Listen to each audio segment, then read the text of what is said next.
And I believe we are, yes, we are on. All right. Good morning, everyone. Thank you for again participating with us on Friday. Want to get into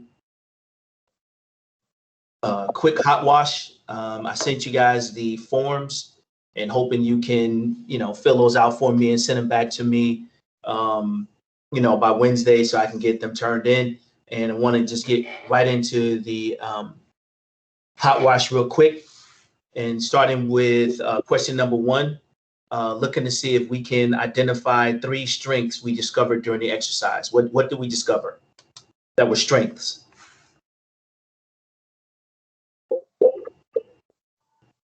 One of the things that we discovered was by virtue of our regional separation, with Dean and Lee being on the Eastern Shore. Of course, you guys are in Virginia, and I'm in Maryland. I mean, we've got a separation of.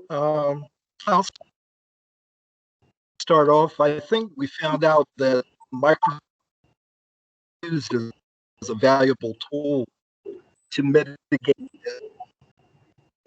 calamity. Number 2, that pre-planning very important, and also POCs pertinent to success.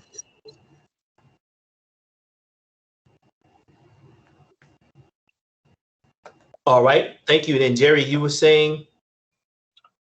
I was just saying that I think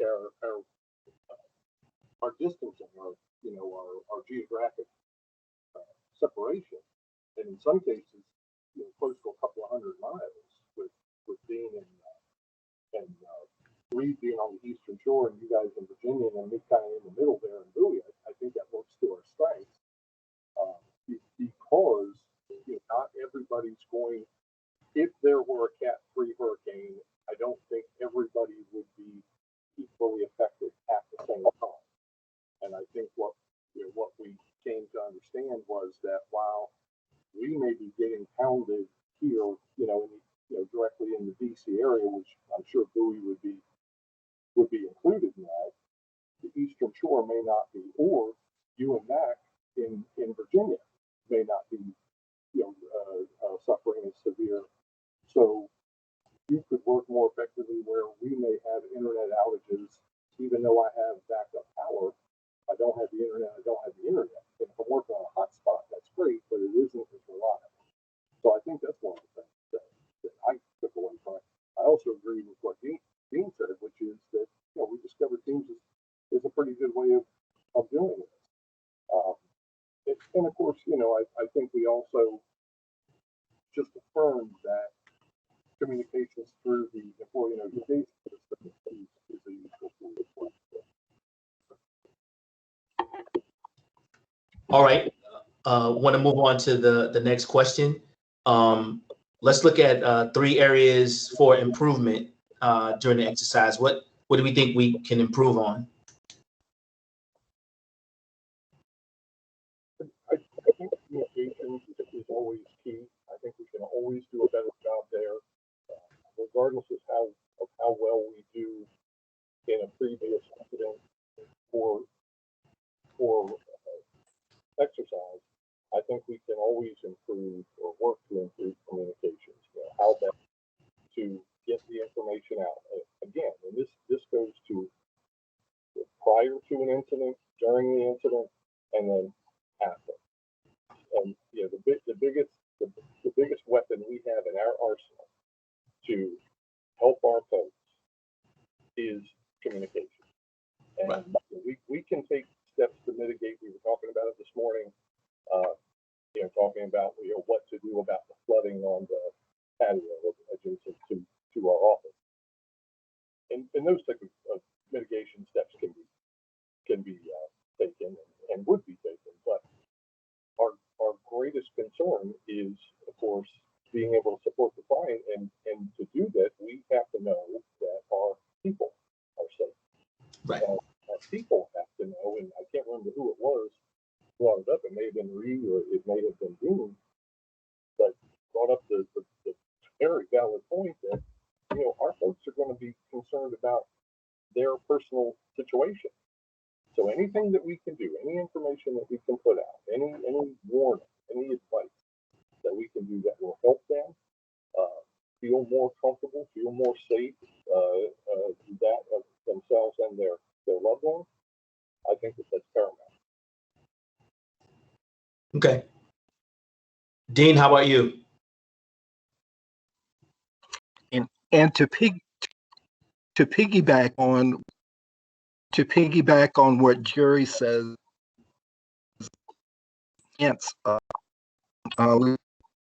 of any backup tools in case Wi-Fi is down, maybe landlines use. Just so we don't have any crosswires.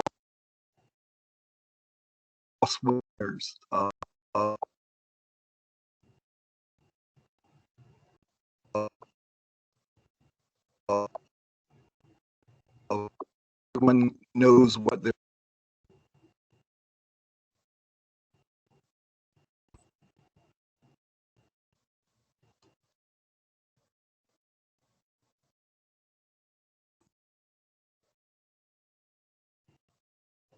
Okay, Dean, you were fading out a little bit. I missed the last bit you said.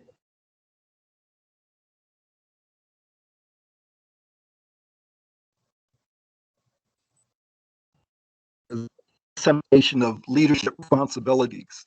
So it. everyone knows what they're responsible for, where they're supposed to be, what they're supposed to be doing. Got it.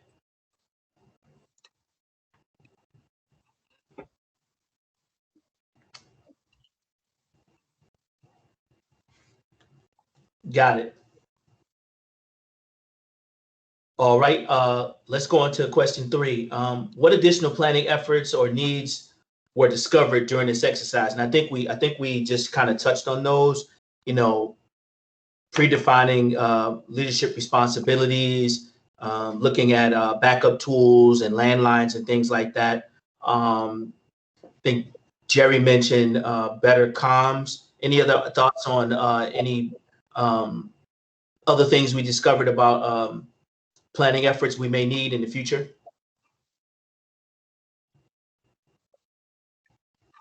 Maybe pre-staging of potable water, and possibly locally, if people are able to their homes, we're going to need that's fresh water, cooking pot,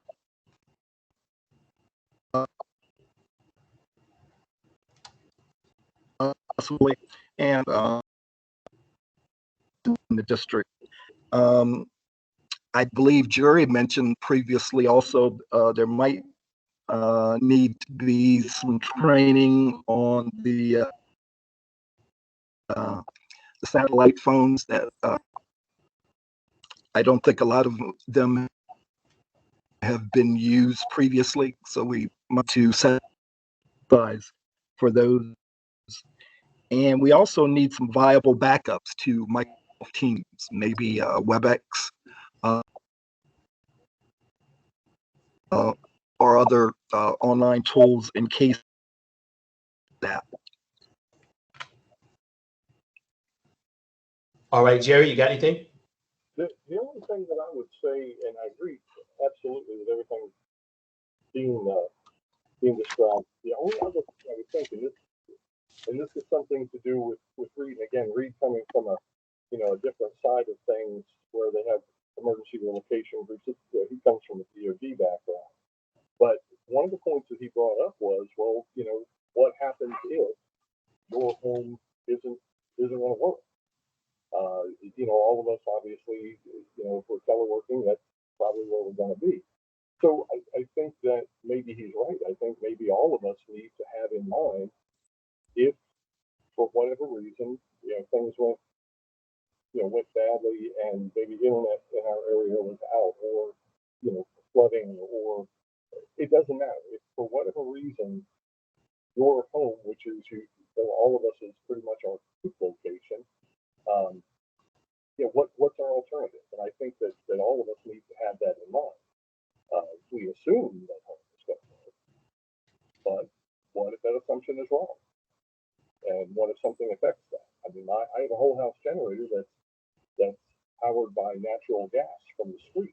Well, what happens if the natural gas plant gets hit and damaged, and they can't put gas out? Well, then I don't have power. So where am I going to go? So we just want to have that in mind. What's our other location? Right. Okay. Moving forward, what other partners, if any, outside of us, do you think we should include or should have included in this tabletop?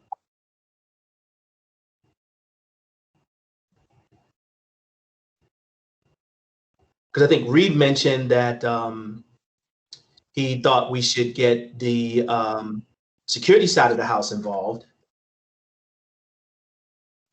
because they're going to be, our efforts, we're going to be moving in different directions, but at some point, it becomes an issue of security. And so I would say that I would have probably wanted to invite maybe Skip or Scott, someone on that side of the house as well.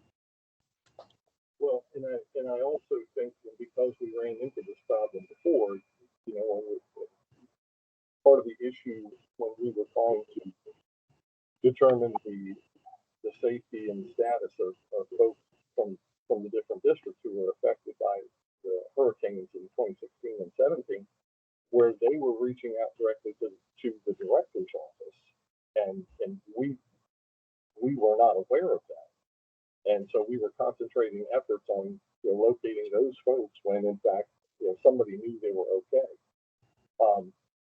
So I honestly think that having those folks, and obviously we would work through people like Suzanne Bell and Norm Long to make sure that you're never going to stop the districts from reaching out to who they feel they need to, whether that should be the person or entity.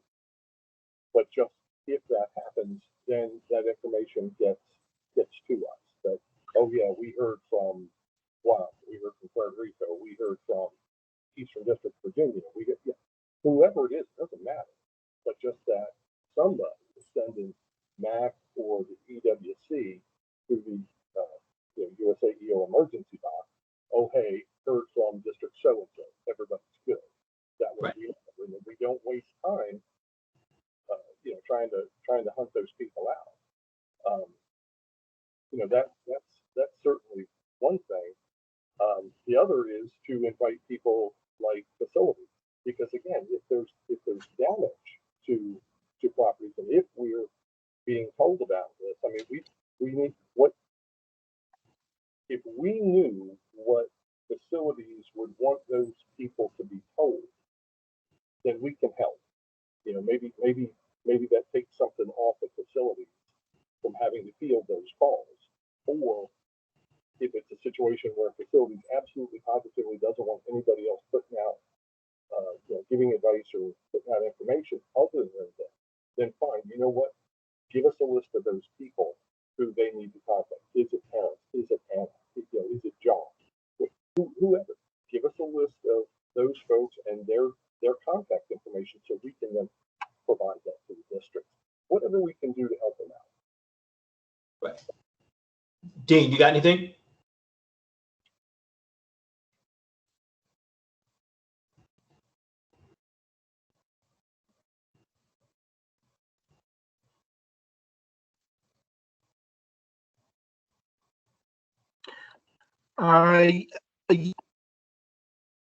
Yes, just in addition to that, I think maybe our partners from Forcon that are involved in the occupancy occupants emergency group, maybe even the team from Tucon, and maybe a later date,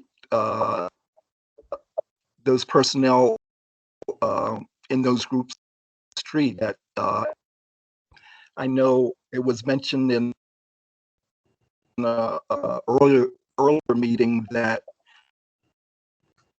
that entire area is complex, um, kind of a campus type atmosphere for Tucon and ATF. I think would be good.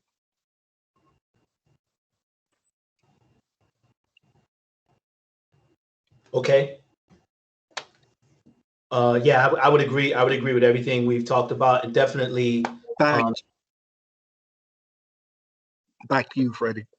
Oh, and I agree with everything, and then that we've mentioned so far, and definitely, I think the next time we look at planning this, I definitely will reach out to them and involve them, not only in the TTX but in the planning, because yeah, we, like you said, Dean, we are in, you know, they have a campus complex, and really between 2Con, 3Con, and 4Con, you know, we it is a campus complex, and usually if something like this affects us, it's going to affect everyone.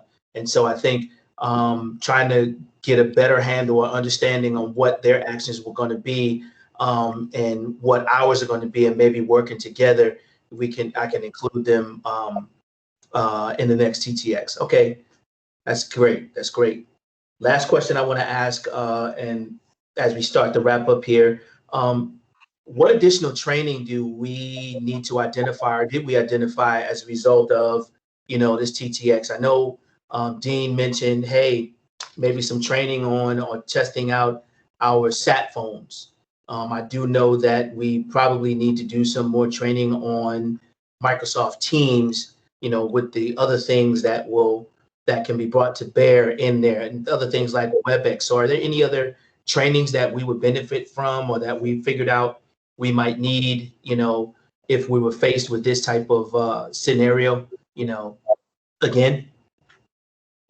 I think one of the things is, you know, predominantly, you know, before Reed came on board and Brenda jumped ship for security, you know, she and I would handle 99% of all the EMS related things. Max certainly can handle these, you know, very knowledgeable. However, I think just, you know, you always want backups for backups. So, you know, Freddie, I know you've been shown the EMS system, and yet, you, and obviously, if you got into the system, you could navigate your way through, but it may take you longer than, say, it would take me or Mac. And same thing with Dean. Dean's, I'm sure, familiar with it, but, you know, has he really in the last, you know, couple, 3 years had to do anything with it? So if we knew those things were coming up, it's just kind of spin you guys up where you're more comfortable. So if it turned out that I couldn't send it, that Mac couldn't send it, that Reed couldn't send it, then, you know, you and Dean are able, you know, you guys are viable options. I just, not that the likelihood of that happening is minimal, but, you know, we plan for worst case scenario. Right, right. So I hear cross training more, in general, more cross training. Yeah, just again, just the system. You know, it's something that's in our office, so it's not like we're being asked to handle something on, you know, physical security or personnel security. It's just something that we do that, you know, just by nature of delegation of authority or delegation of tasks. You know, it's just something that you know I glommed onto when I first started here, and that, you know, I showed Brenda, and, you know, again, it's just good to have overall knowledge. Just Okay. Dean, anything?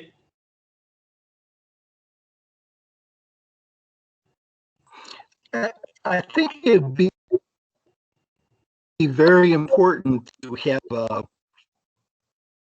short run through on the up-to-date call tree. I think the call trees are going to be very important as backups. Fly tools are down, and with most of our systems, it's hard to get for and move around so much, but maybe testing would be a good thing to think about. Okay. So again, an overall, just to kind of summarize that one, just to kind of overall refresh your training on our systems, our call trees and backup systems and things like that would be beneficial. Okay. Okay. In closing and keeping us within the time that we wanted, that I wanted to, or I promised we would keep us to, are there any other thoughts on the TTX in general? I know I asked on Friday whether we all thought it was beneficial. You guys said yes. Any other final thoughts on it? I would just reiterate part of what we said on Friday, which is, you know, I think it's good for us to do these things. We assume that everybody has the same level of understanding. You know, Dean and I have been here longer than you and Reed, and of course Mac's been here forever. But the fact remains that we don't necessarily all have the same understanding of processes and procedures.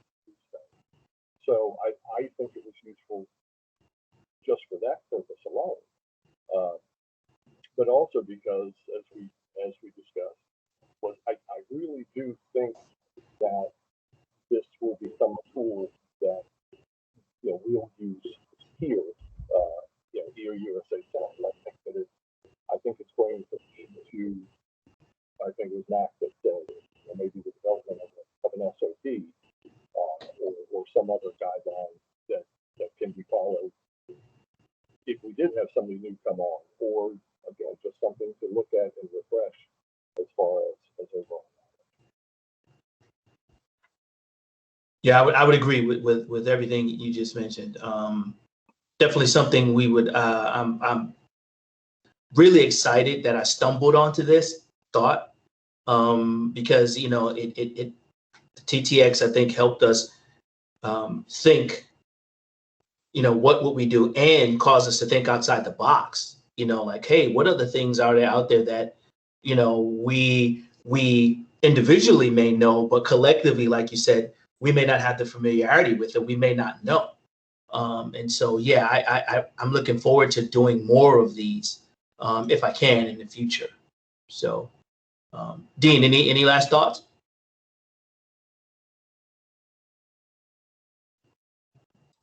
Yeah, I was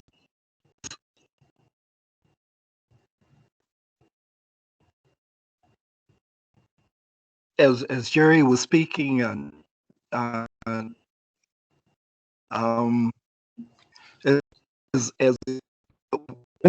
this, we can certainly see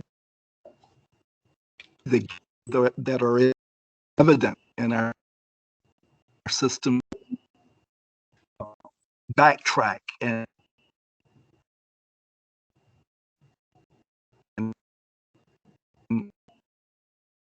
so gap analysis tool. You, Freddie.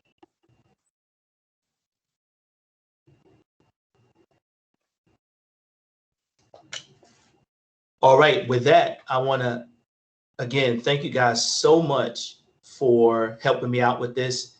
I learned a lot that I didn't know. And like I said, I'm looking forward to doing these type of things again.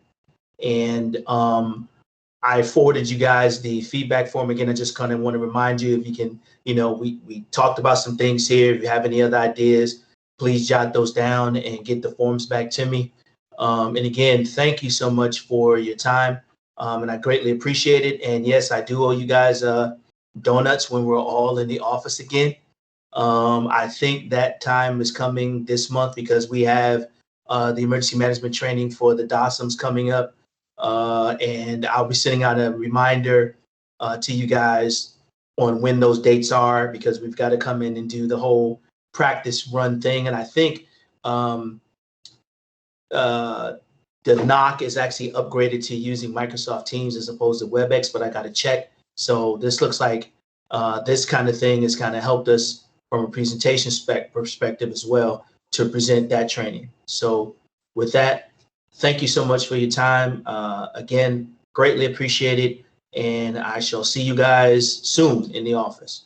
Thanks much.